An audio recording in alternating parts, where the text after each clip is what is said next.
cold milk. Make that white milk with Oreo cookies. The white cream-filled part in the middle that you just had to lick. And of course, the black cookie part that crumbled in your mouth. And that is exactly what happened when she met the white boy.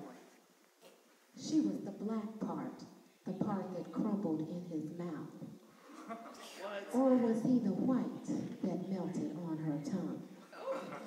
There is always something special about interracial love. Black and white, the most basic of colors. Black girl, white boy. Their love was basic, simple, but somewhat classic and nouveau rich. It was simple as Romeo and Juliet. White boy meets black girl, they fall in love, get married. This black and white classic collaboration, their love was new and rich, but an astrophysical anomaly. Star-crossed lovers destined to burn out. White, however, just seemed right. Well, this is America, and there has always been an unspoken taboo. Ever since Thomas Jefferson decided to bang Sally Hemings, white boy president just had to have the black slave girl. White men have always been drawn to black women. White men were the last frontier for professional black women. How could you ever explain the blue-eyed babies at the company picnic? White just seemed right, she declared. They had met at Starbucks of all places. Simple conversation and a similar interest in African-American art had birthed a new international combination. He was the white cream that she added to her Kenyan coffee. Or was he the white cream that she added to the Jamaican Blue Mountain coffee blend? Whatever the coffee, white just seemed right. He had been a missionary in high school, and she had always admired missionaries. Well, she was 40-something. A few trips to Starbucks, a few trips to the art gallery, and the white boy was her personal missionary. To rescue her from a year of celibacy and 60-hour work weeks. What a needy and worthy cause was she, and he was determined to make a difference. White just seemed right.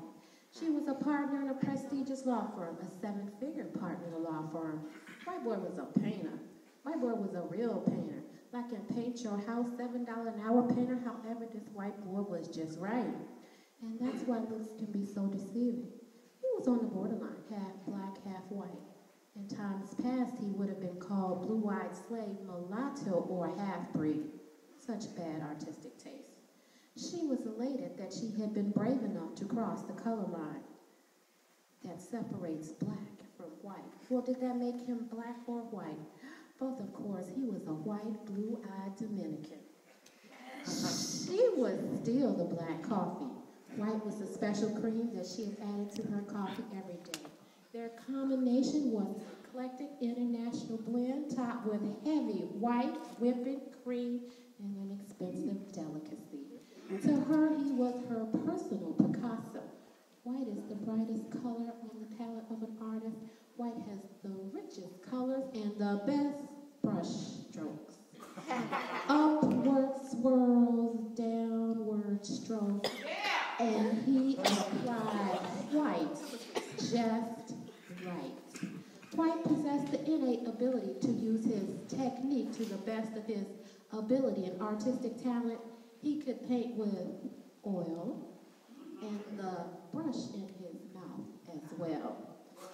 Something about white just seemed white. This fine white man could paint her, especially paint her in the nude, any day, any night, any afternoon, any evening for that matter. And he did paint her with the dedication of all the famous painters that preceded him. He painted a new masterpiece each day, sometimes more than once a day. She was definitely sticking with white.